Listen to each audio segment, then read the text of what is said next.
Hello, and this is how to check the tyre pressure for your car. Thing is, you'll need the tyre inflator, which came with the car. That can be used to check the pressure without it having to be turned on. Or you can use a standalone tyre pressure inflator that you can buy from your local motor shop like Halfords or something. And here's the one that came with the car. You've got the pressure gauge. And then you've got this yellow button, which if you press and hold that, that's used to let the air out if you've done it up, if you've inflated it too much. Then the black rocker switch there is to turn the compressor on and off, and that's self-explanatory, on or off. And here we have the index label for the pressures. Obviously the top one is for 3 people with not that much luggage, the middle one is for 3 people with a bit of luggage, and then the bottom one is for 5 people with a lot of luggage.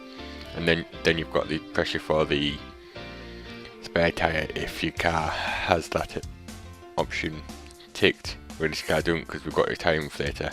And I've put a load of conversions down at the bottom of the video so you can see them and instead of having to Google them. And here we are, and this is demonstrating on how to check the tyre pressure. So yeah, unpack the compressor hose and screw it into the valve stem of the car, and you will hear a bit of air leaking out, but that's obvious when you're pressing in the valve to get a pressure reading. And as you'll see, the pressure gauge will soon show the correct pressure, which this is.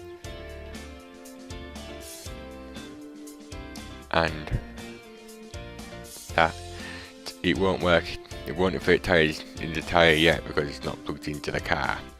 But now we unscrew it, and then we go over to the car, go into the car and plug it in. And obviously be careful of the brake, just because it's horrible air.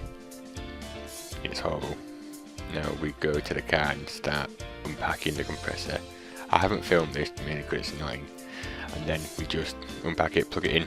But after we've done that, we start the car so that it doesn't drain the battery. It says this in the owner's manual.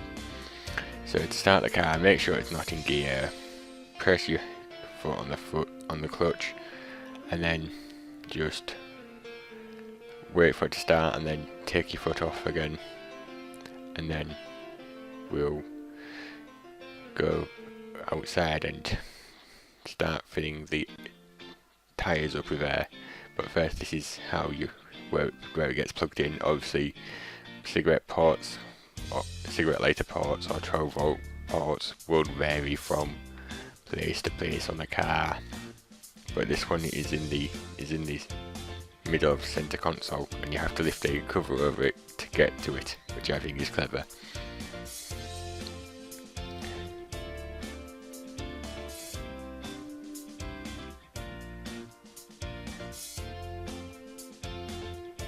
And here you are seeing me plugging in the lighter, plugging it into the lighter port, and obviously my hand is in the way, but there we go, that's been plugged into there now.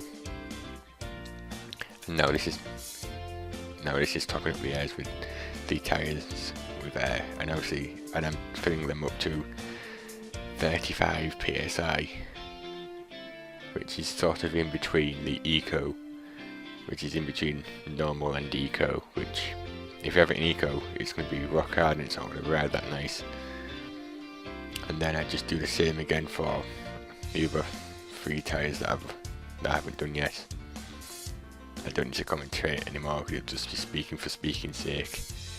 Also, don't exceed the maximum pressure for what it says on the tyre, which you'll see if you just look carefully on the tyre.